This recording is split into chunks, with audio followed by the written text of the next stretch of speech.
ओम शांति।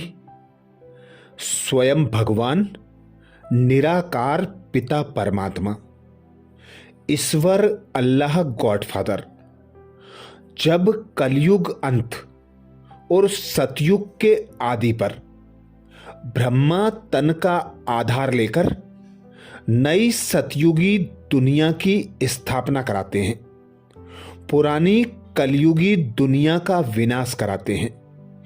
ऐसे समय पर स्वयं भगवान पिता निराकार परमात्मा ब्रह्मा मुख द्वारा बेटी राधे सरस्वती से भविष्य की जो बातें करते हैं, जो सरस्वती मैया को भविष्य बतलाते हैं, उन विशेष बातों का मनन करेंगे। स्वयं भगवान कहते, बेटी श्री राधे सरस्वती देखो, तेरे सम्मुख कौन आए पधारा है। कितनी बड़ी ताकत तुम प्राणों से बातचीत कर रही है। मेरे आने के राज से तुम खुद को भी जान सकती हो। आने वाले की पोजीशन, साथ में खुद की पोजीशन अथवा पद को भी पहचान सकती हो। दूसरी बात स्वयं भगवान कहते, हे राधे बेटी, इस विराट ड्रामा के सभी पार्ट टेस्ट देने वाले बने हुए हैं। इस खेल को चलाने वाला खुद रचना का मालिक है। अवश्य वही चलाएगा ना। वह चाहे तो एक सेकंड में इस ड्रामे को रोक करके फिर शुरू कर देवे, परंतु करता नहीं है, क्योंकि ईश्वर को भी साधारण रीति से कर्तव्य चलाना पड़ता है। स्वयं सर्वशक्तिमान निराकार ईश्वर अभी साकार में है, परंतु साधारण वेश में। यही तो भूल भुलैया का खेल है। जिसको जो जाने वह जानी जाननहार, जो ना जाने वह अनजाना जाननहार। तीसरी बात स्वयं भगवान कहते, बेटी श्री राधे, मैं अंत में आसुरी संप्रदाय का विनाश कराने कालों का काल स्वरूप धारण करता हूं और अपने प्रिय देवीय वत्सों की विजयी करने अर्थ लाइट ड्रेस पहन मीठा मनोहर श्री कृष्ण का तेजस्वी रूप दिखलाता हूं। चौथी बात स्वयं भगवान कहते, हे यज्ञ माता द्रौपदी, प्रिय वत्सों को यह सहन करने का मार्ग भी अवश्य तय करना है। यद्यपि मैं चाहूं तो मेरे अति प्रिय वत्सों के लिए इसे सहज मार्ग भी बना सकता हूं। तेरा पिता चाहता है कि अपने बेगर्स प्रिय वत्सों को प्रिंस और प्रिंसेस बनाऊं, परंतु पिता जानता है कि वत्सों को यह कठिन मार्ग भी अवश्य तय करना है, क्योंकि इसी में ही खुशी समाई हुई है। यह गोपनीय ज्ञान है। ऐसे ज्ञानी अनासक्त योगी ही स्थायी सुख को प्राप्त कर सकते हैं। पांचवी बात स्वयं भगवान कहते, हर एक आने वाली परीक्षाओं को इन एडवांस सामने रख ऐसी अपनी सुंदर अवस्था बहुत समय से लेकर धारण कर लेवे, जो सहज उन परीक्षाओं को पार कर सकें। अगर कोई समझता है कि उस समय आपे ही बन जाऊंगा, यह समझ बैठना अपने को धोखा देना है। इसलिए पहले से ही सावधान हो रहना है। छठी बात स्वयं भगवान कहते, मेरे प्रिय वत्स, याद में तो सभी बैठते हैं, परंतु अभी तक उस लाइट का तेज मेरे वतन तक नहीं पहुंचता है। हर एक जब लाइट स्वरूप हो उपस्थित होंगे, तब उनकी तपस्या का तेज मेरे वतन में आएगा। फिर हर एक की संपूर्ण लाइट उन्हों में प्रवेश हो जाएगी। उस समय फिर शक्तियों की महिमा निकलेगी। हर एक को अपने निश्चय में ऐसे स्थैर्य रहना है, जो मैं भी उतारूं तो भी उतर न सकूं।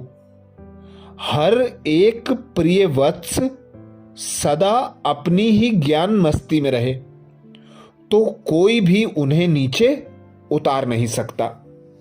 सातवीं बात स्वयं भगवान कहते, हे शिरोमणि शक्ति राधे, शक्तियों को ज्ञान योग बल में और मुख से ज्ञान मुरली बजाने में तैयार रहना चाहिए। हर एक शक्ति को अपनी एक रस ईश्वरीय दृष्टि से सबको निहाल कर अपने मधुर वीणा से वश कर पहचान देनी है कि मैं कौन हूं और मेरा पिता कौन है। कैसे ब्रह्मा में भगवान प्रत्यक्ष हुआ है, जो इस अंत के समय डेविल वर्ल्ड को खलास कर डीटी वर्ल्ड में हमको ले जा रहा है। आठवीं बात स्वयं भगवान कहते, हे यज्ञ माता द्रौपदी, अभी हर एक की अवस्था दीपक की ललाट सदृश्य स्थैर्यम नहीं स्थैर्यम रहनी चाहिए, तब ही अंतः सूक्ष्म प्रेरणाओं को कैच कर सकेंगे। हे यज्ञ माता द्रौपदी, अभी हर एक की अवस्था दीपक की ललाट सदृश्य स्थैर्यम रहनी चाहिए, तब ही अंतः सूक्ष्म प्रेरणाओं को कैच कर सकेंगे और अपना कार्य संपूर्ण रीति से सिद्ध कर सकेंगे।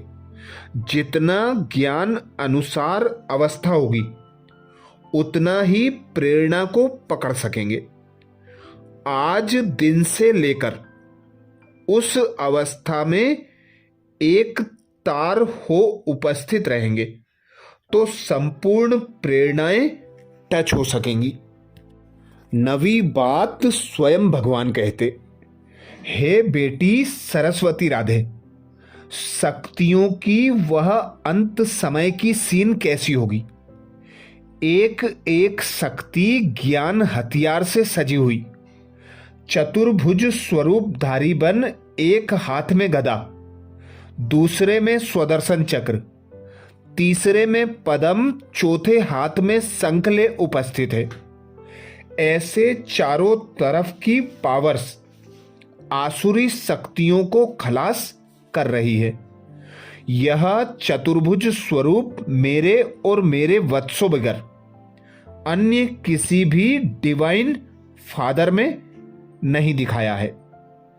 10वीं बात स्वयं भगवान कहते, ओहो बेटी, मेरे द्वारा ही यह सब साक्षात्कार होते हैं, क्योंकि मैं ही सभी का मूल समूह हूं। देखो, प्रकृति के बीच में चमकती है ज्ञान लाइट। वत्स सिर्फ यह विचार करें कि आहा, जिसको सारी सृष्टि पुकार रही है, वह स्वयं सर्वशक्तिमान ईश्वर यज्ञ में हम वत्सों के सम्मुख आए पधारा है। उसकी शीतल गोद में बैठने से हृदय शांत हो जाता है।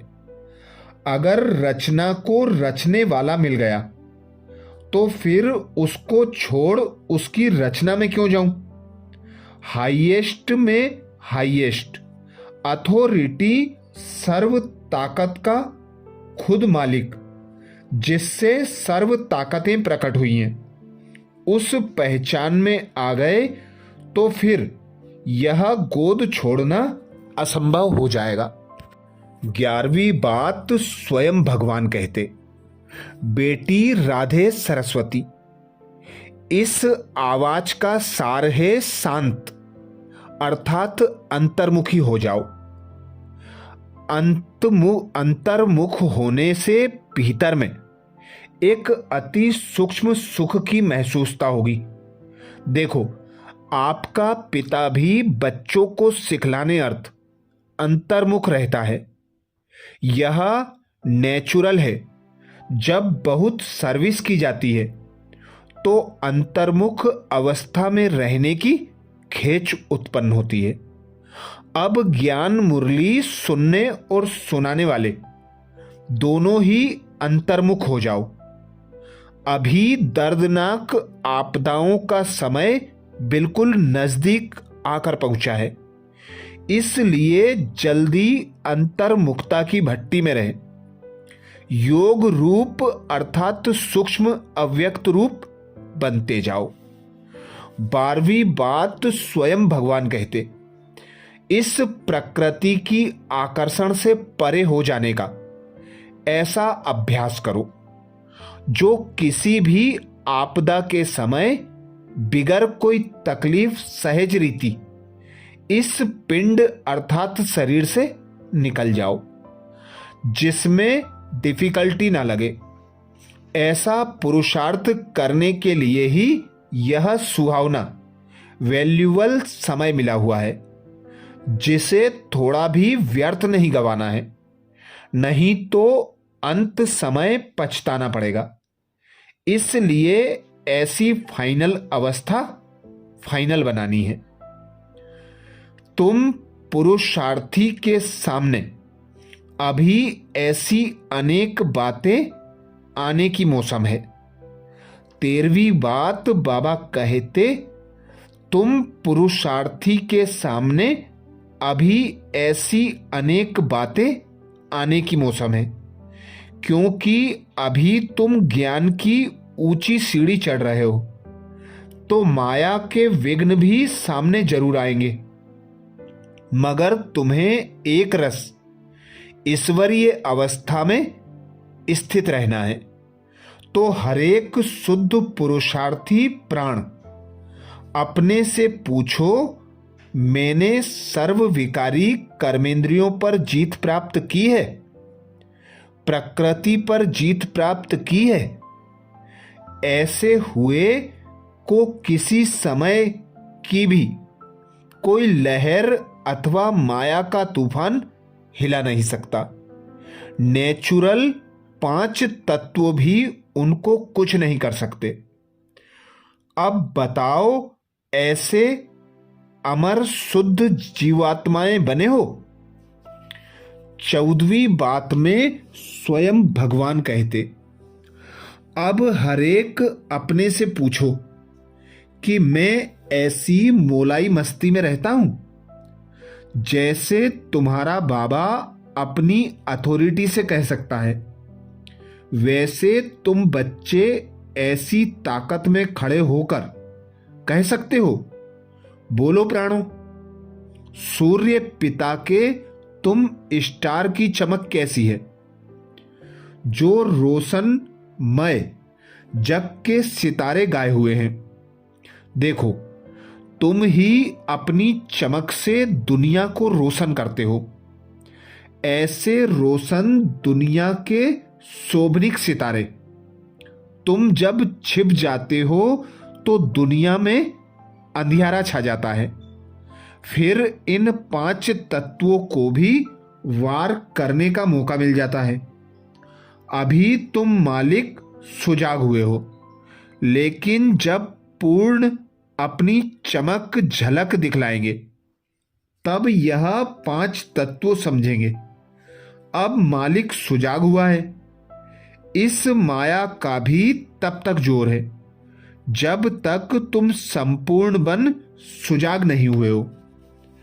15वीं बातचीत में स्वयं भगवान कहते, तुम प्यारे वत्सों को अब इस ईश्वरीय ज्ञान को धारण कर अपना हृदय अति शुद्ध प्योर बनाना है।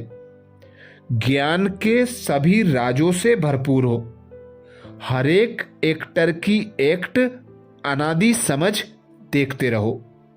भले कोई अपने प्रति व्यर्थ बोले, मगर उन महावाक्यों की एक्शन को एक्सचेंज कर अपवित्र को पवित्र बोल बनाए। उस गुण की धारणा करनी है। अगर कोई अवगुण को एक्सचेंज नहीं करता और खुद का भी मन अपवित्र कर देता है तो गुणवान कैसे बनेगा? ज्ञानी का कार्य है किसका भी अवगुण चित्त पर न रखे, अवगुण को गुण रूप में उठाए धारण करो। जब इस रीति अवगुण का विनाश कर सर्व गुणों की धारणा कर अपना हृदय अति निर्दोष और पवित्र बनाने का पुरुषार्थ करेंगे, तब तुम सबको अति प्रिय लगेंगे। 16 नंबर बातचीत में स्वयं भगवान कहते, देखो आपका पिताश्री जिसके आगे सभी बच्चों के अवगुण प्रत्यक्ष हैं, परंतु उनका ईश्वरीय हृदय कितना शुद्ध रहता है। जो कोई भी बात उनके चित्त पर ठहर नहीं सकती, क्योंकि पिता जानता है मेरे बच्चे आसुरी अवगुणों को छोड़ देवीय गुण धारण करने अर्थ परिश्रम कर रहे हैं। इसलिए कोई भी अवगुण उस पिता के सागर समान चित्त पर नहीं ठहरता। जैसे सर्जन पेशेंट की व्याधि को खलास करने अर्थ निमित्त बनते हैं, वो अपने सिर पर किसी की व्याधि नहीं रखते, वैसे ही अपना पिताश्री हाईएस्ट वर्ल्ड सर्जन अपने चित्त पर किसी के अवगुण कैसे धारण कर सकता है। तुम हरेक रत्न का हृदय भी इतना निर्दोष और पवित्र होना चाहिए। अच्छा, ये थे साकार बाबा के तन में शिव बाबा और मम्मा राधे सरस्वती जी की आपस में बातचीत। अच्छा, ओम शांति।